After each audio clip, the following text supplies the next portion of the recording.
आइए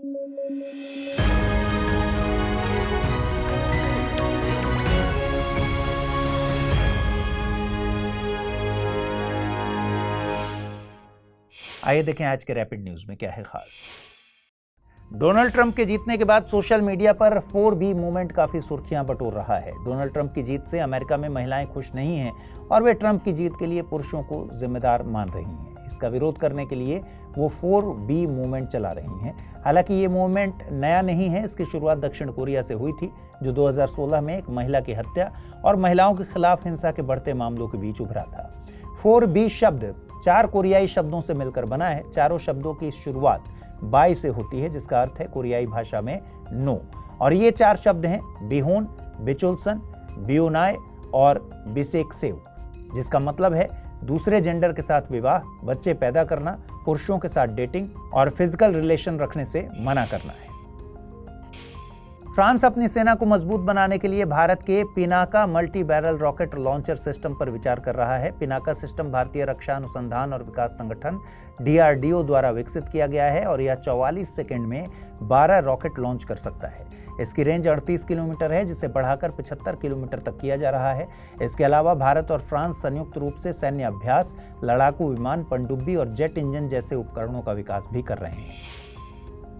defence space agency ने भारत का पहला अंतरिक्ष अभ्यास स्पेस एक्सरसाइज 2024 शुरू किया है, जो 13 नवंबर तक चलेगा। इस 3 दिवसीय अभ्यास का मकसद भारत की अंतरिक्ष संपत्तियों और सेवाओं की सुरक्षा को बढ़ावा देना है।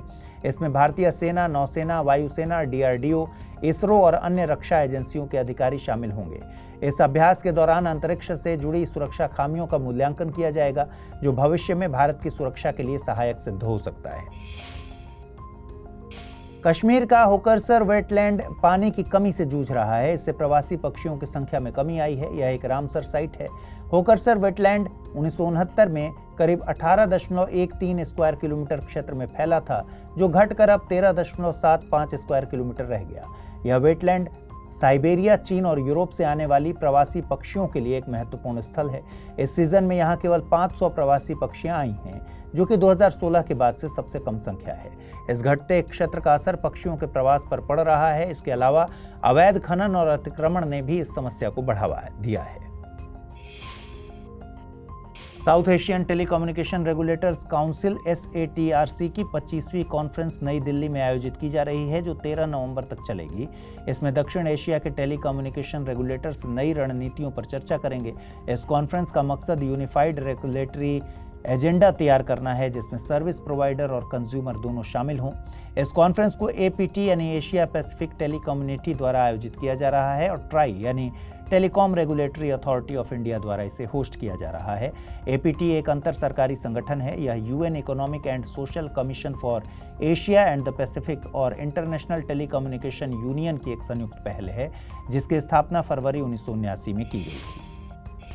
वर्ल्ड इंटेलेक्चुअल प्रॉपर्टी ऑर्गेनाइजेशन ने world intellectual property indicators report 2024 जारी की है और इस रिपोर्ट के अनुसार 2018 से 2023 के बीच भारत में पेमेंट और इंडस्ट्रियल डिजाइन फाइलिंग दोगुनी हो गई है और ट्रेडमार्क फाइलिंग में करीब 60% की बढ़ोतरी हुई है। वहीं भारत पेटेंट आवेदन करने के मामले में वैश्विक स्तर पर 6वें स्थान पर रहा था। पहली बार भारत ने पेटेंट, इंडस्ट्रियल डिजाइन और ट्रेडमार्क के लिए दुनिया के टॉप 10 देशों में स्थान प्राप्त किया है। WIPO यानी विश्व बौद्धिक संपदा संगठन संयुक्त राष्ट्र की एक एजेंसी है, जिसकी स्थापना 1967 में की गई थी। वर्तमान में इसके सदस्यों की संख्या 193 है। इन दिनों ऑस्ट्रेलिया में एमॉर्फोफेलस टाइटेनम फूल काफी चर्चा में है। इसे टाइटन एरम के नाम से भी जाना जाता है। यह फूल एक दशक में एक बार खिलता है और दुनिया के सबसे बड़े फूलों में से एक है। यह फूल 10 फीट से भी अधिक लंबे होते हैं। फूल अपनी अजीब संरचना और सड़ती लाश जैसी गंध के लिए प्रसिद्ध हैं, जो मधुमक्खियों और मक्खियों को आकर्षित करने के लिए मदद करती हैं। यह गंध 24 से 48 घंटे तक रहती है। यह इंडोनेशिया के वर्षावनों में प्राकृतिक रूप से उगता है और वहां उसे बुंगा बंकाई के नाम से जाना जाता है। इसे IUCN की रेड लिस्ट में एंडेंजर्ड के रूप में सूचीबद्ध किया गया है। वाइल्ड लाइफ एसओएस ने ब्राउन बियर पर अपनी रिपोर्ट नेशनल ग्रीन ट्रिब्यूनल को दी है। रिपोर्ट के अनुसार जम्मू कश्मीर में ब्राउन बियर की आबादी कई खतरों से जूझ रही है, जिसमें बढ़ती मानव आबादी, आवासीय नुकसान, सड़क निर्माण और पर्यटन जैसे कारक शामिल हैं। इस रिपोर्ट में पाया गया है कि भालू कचरे में अपना भोजन ढूंढ रहे हैं, जिससे उनका प्राकृतिक आहार और व्यवहार प्रभावित हो रहा है। आपको बता दें कि हिमालयन ब्राउन भालू को IUCN की रेड लिस्ट में क्रिटिकली इंडेंजर्ड के रूप में वर्गीकृत किया गया है और भारतीय वन्य जीव संरक्षण अधिनियम 1972 की अनुसूची 1 में रखा गया है। एक अनुमान के अनुसार भारत में केवल 500 से 750 भालू ही बचे हैं। हैदराबाद में आज 16वें IGDC यानी इंडिया गेम डेवलपर कॉन्फ्रेंस की शुरुआत हुई। 3 दिन के इस सम्मेलन में 20,000 लोगों के शामिल होने की संभावना है। इसका आयोजन game developer association of India द्वारा किया जा रहा है। इसका मकसद भारत के गेमिंग और मनोरंजन क्षेत्र की ग्रोथ को बढ़ावा देना है। IGDC को दुनिया भर के टॉप 3 वीडियो गेमिंग सम्मेलनों में से एक माना जाता है। एक अन्य रिपोर्ट के अनुसार भारत का गेमिंग सेक्टर वर्तमान में $3.8 बिलियन के करीब है, जिसके 2029 तक बढ़कर $9.2 बिलियन तक पहुंचने का अनुमान है, जो रोजगार के नए अवसर पैदा करेगा और GDP में महत्वपूर्ण योगदान देगा। 12 नवंबर 2024 को रक्षा अनुसंधान एवं विकास संगठन ने LRLACM यानी long range land attack cruise missile का सफल परीक्षण किया। यह परीक्षण ओडिशा के चांदीपुर स्थित इंटीग्रेटेड टेस्ट रेंज से मोबाइल लॉन्चर के माध्यम से किया गया। इसे DRDO के बेंगलुरु स्थित एरोनॉटिकल डेवलपमेंट एस्टेब्लिशमेंट ने अन्य DRDO लैब्स और भारतीय उद्योगों की सहायता से विकसित किया है। इस मिसाइल को बनाने और इंटीग्रेटेड करने में भारत डायनामिक्स लिमिटेड और भारत इलेक्ट्रॉनिक्स लिमिटेड ने महत्वपूर्ण योगदान दिया है। आज न्यायमूर्ति संजीव खन्ना ने भारत के 51वें मुख्य न्यायाधीश के रूप में शपथ ली। उनका शपथ ग्रहण समारोह राष्ट्रपति भवन में आयोजित किया गया। न्यायमूर्ति खन्ना न्यायमूर्ति DY चंद्रचूड़ का स्थान लेंगे और उनकी नियुक्ति 11 नवंबर 2024 से प्रभावी मानी जाएगी। उनका कार्यकाल 6 महीने का होगा। न्यायमूर्ति खन्ना ने 1983 में वकील के रूप में करियर की शुरुआत की और उन्हें 2005 में दिल्ली हाई कोर्ट के अतिरिक्त न्यायाधीश के रूप में नियुक्त किया गया था। 2019 में उन्हें सुप्रीम कोर्ट में न्यायमूर्ति नियुक्त किया गया था। NTPC ने अपने 50वें स्थापना दिवस पर भारत के पहले CO2 से मेथनॉल कन्वर्जन प्लांट को लॉन्च किया है। यह CO2 उत्सर्जन को कम करने, ग्रीन फ्यूल प्रोडक्शन और इनोवेशन को बढ़ावा देने में महत्वपूर्ण भूमिका निभाएगा। इस प्रोसेस में उद्योगों से उत्पन्न CO2 उत्सर्जन को फ्लू गैस से सीधे कैप्चर किया जाता है। कैप्चर्ड CO2 नवीनीकरणीय सोर्स से प्राप्त हाइड्रोजन के साथ एक विशेष उत्प्रेरक के जरिए प्रतिक्रिया करता है। इस उत्प्रेरक को NTPC द्वारा विकसित किया गया है। इसके परिणाम स्वरूप मेथनॉल उत्पन्न होता है। इस मेथनॉल को ईंधन या रासायनिक कच्चे माल के रूप में उपयोग किया जा सकता है। भारत और ऑस्ट्रेलिया के बीच संयुक्त सैन्य अभ्यास ऑस्ट्रा हिंद हाल ही में पुणे में शुरू हुआ। यह इस अभ्यास का तीसरा संस्करण है जो 2 चरणों में आयोजित होगा। इसमें पहले लड़ाई की तैयारी और रणनीतिक प्रशिक्षण दिया जाएगा और फिर वैलिडेशन फेज आयोजित होगा। इसका मकसद अर्ध रेगिस्तानी और अर्ध शहरी क्षेत्रों में इंटरऑपरेबिलिटी क्षमता को मजबूत करके सैन्य सहयोग को बढ़ावा देना है। इस दौरान आतंकवाद रोधी अभियान, छापेमारी, तलाशी और नष्ट करने जैसे ऑपरेशंस का अभ्यास किया जाएगा। इस अभ्यास की शुरुआत 2022 में हुई थी और पहला संस्करण महाजन, राजस्थान में आयोजित किया गया था। इसे भारत और ऑस्ट्रेलिया में बारी बारी से आयोजित किया जाता है। इजरायली शोधकर्ताओं ने एक नया सॉफ्टवेयर डेवलप किया है जिससे कंप्यूटर डेटा को सीधे मेमोरी में प्रोसेस कर सकते हैं बिना CPU या सेंट्रल प्रोसेसिंग यूनिट की मदद से। यह तकनीक डेटा ट्रांसफर की ऊर्जा और समय की समस्या को हल करती है, जो मॉडर्न कंप्यूटिंग में एक बड़ी समस्या बन चुकी है। इस सॉफ्टवेयर का नाम PYPIM है, जो PY यानी पाइथन प्रोग्रामिंग लैंग्वेज और PIM यानी प्रोसेसिंग इन मेमोरी तकनीक को जोड़ता है। इससे डेटा को सीधे मेमोरी में प्रोसेस किया जा सकता है। यह प्लेटफॉर्म डेवलपर्स को आसान तरीके से PIM कंप्यूटर पर सॉफ्टवेयर राइट करने की सुविधा देता है।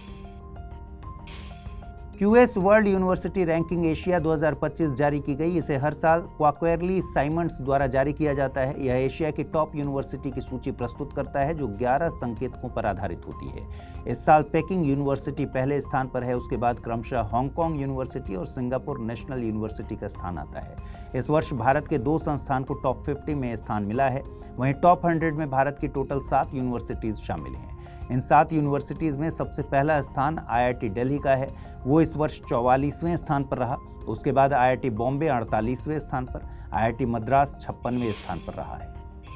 कैरेबियाई देश डोमिनिका ने प्रधानमंत्री नरेंद्र मोदी को अपने सर्वोच्च नागरिक सम्मान डोमिनिका अवार्ड ऑफ ऑनर देने की घोषणा की है। यह पुरस्कार 19 से 21 नवंबर 2024 के बीच गुयाना में आयोजित इंडिया कैरिकॉम समिट के दौरान दिया जाएगा।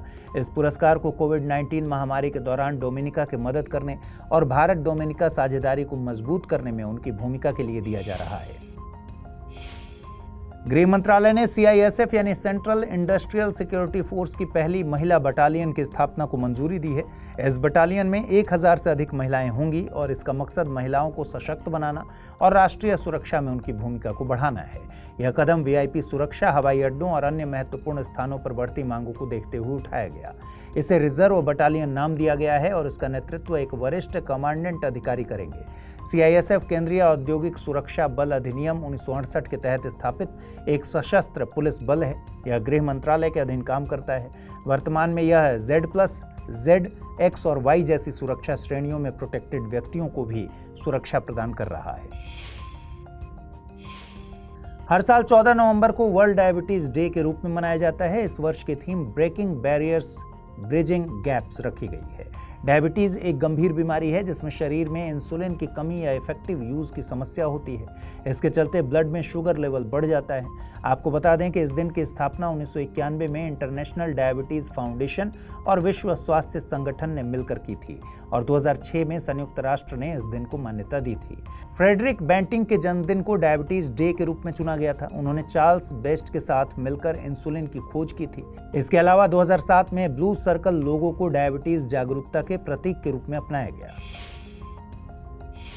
COP29 में N2O यानी नाइट्रस ऑक्साइड और global nitrous oxide assessment report पर विस्तार से चर्चा हुई। इस दौरान विशेषज्ञों ने चेतावनी दी कि N2O का समाधान किए बिना 1.5 डिग्री सेल्सियस तक तापमान में वृद्धि रोकना असंभव है। यह गैस ग्रीन हाउस प्रभाव और ओजोन परत को नुकसान पहुंचाती है। इसका सबसे अधिक उत्सर्जन कृषि क्षेत्र से होता है जो लगभग 75% के करीब है, जबकि उद्योगों से केवल 5% उत्सर्जन और 20% fossil fuel, waste water treatment आदि से होता है। वहीं N2O का ग्लोबल वार्मिंग पर 270 गुना अधिक प्रभाव पड़ता है और इसका जीवन काल भी लगभग 120 वर्ष का होता है। रिपोर्ट में बताया गया है कि मौजूदा उपायों से 40% उत्सर्जन कम किया जा सकता है, जैसे नियंत्रित उर्वरक, बेहतर खाद प्रबंधन और खाने में बदलाव आदि। H5N1 एवियन फ्लू वायरस 2023 में 17,000 से अधिक एलिफेंट सील्स की मौत का कारण बना। यह वायरस पेरू और चिली के तटों पर डॉल्फिन और अन्य समुद्री जीवों में फैलने लगा है। 2023 के मध्य में यह वायरस पेंटागोनिया, अर्जेंटीना तक फैल गया। यहाँ एलिफेंट सील्स की संख्या में भारी गिरावट आई। हाल के वर्षों में वायरस में ऐसे म्यूटेशंस विकसित हुए जो इसे जीवों के लिए अधिक खतरनाक बना रहे हैं। बर्ड फ्लू या एवियन इन्फ्लुएंजा एक वायरल संक्रमण है जो मुख्य रूप से पक्षियों में पाया जाता है। यह मनुष्यों और अन्य जीवों को भी प्रभावित कर सकता है।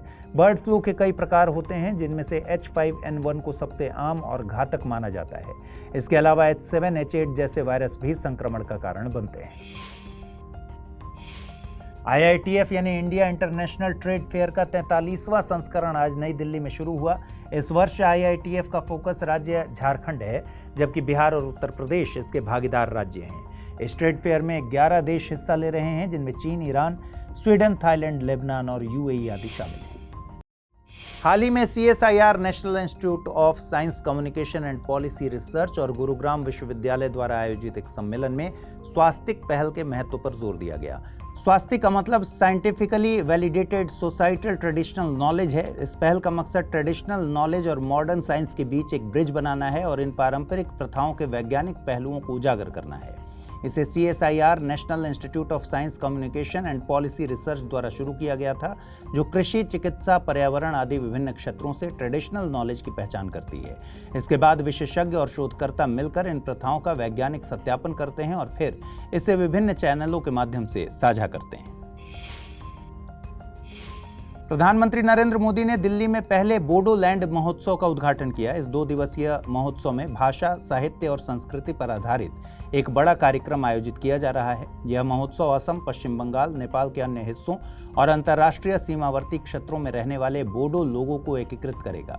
इसका मकसद शांति बनाए रखना और एक मजबूत बोडो समाज का निर्माण करना है।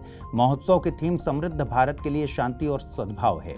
यह बोडो समुदाय की समृद्ध संस्कृति, भाषा और शिक्षा पर केंद्रित है। इस महोत्सव को 2020 में हुए बोडो शांति समझौते के जश्न के रूप में भी मनाया जा रहा है। बोडो शांति समझौते ने बोडोलैंड में दशकों पुराने संघर्ष को समाप्त किया था। एक नए अध्ययन से पता चला है कि जलवायु परिवर्तन की वजह से शीतकालीन ओलंपिक और पैरालंपिक खेलों की मेजबानी पर खतरा मंडरा रहा है। वाटरलू विश्वविद्यालय के शोधकर्ताओं द्वारा किए गए अध्ययन में 93 पूर्व ओलंपिक स्थलों का विश्लेषण किया गया। बढ़ते तापमान के कारण 2050 तक केवल 52 और 2080 तक 46 स्थल ही ऐसे होंगे जहां इन खेलों का आयोजन हो सकेगा। वहीं पैरालंपिक खेलों के लिए स्थिति और भी गंभीर है। 2050 में केवल 22 और 2080 में महज 16 स्थल ही इन खेलों के आयोजन के लिए उपयुक्त होंगे। यह अध्ययन करंट इश्यूज इन टूरिज्म पत्रिका में प्रकाशित हुआ है। फिलीपींस ने सुपर टाइफून उसागी के मद्देनजर तूफान की चेतावनी जारी की है और हजारों लोगों को सुरक्षित स्थानों पर भेजने की कवायद शुरू की है। यह तूफान फिलीपींस के उत्तर में लुजोन द्वीप की ओर बढ़ रहा है। इसकी अधिकतम गति 180 किलोमीटर प्रति घंटे तक पहुंचने का अनुमान है। इसे फिलहाल श्रेणी 4 के तूफान के रूप में वर्गीकृत किया गया था। अधिकारियों ने चेतावनी दी है कि यह तूफान व्यापक बाढ़ और भूस्खलन का कारण बन सकता है। इससे पहले तूफान के कारण यहां अब तक 100 से अधिक लोग मारे जा चुके हैं और भारी तबाही हो चुकी है। उसागी पिछले 3 हफ्तों के भीतर देश में आने वाला 5वां बड़ा तूफान है। तो आज इस बुलेटिन में इतना ही। ख्याल रखिए अपना, ठीक से पढ़ाई कीजिए। अगर आप इस बुलेटिन की PDF हासिल करना चाहते हैं, अमृत उपाध्याय 007 टेलीग्राम चैनल है जिस पर इसकी PDF रोजाना मिलती है। और आज पूछे गए सवालों के जवाब कमेंट सेक्शन में ज़रूर दीजिएगा। नमस्कार।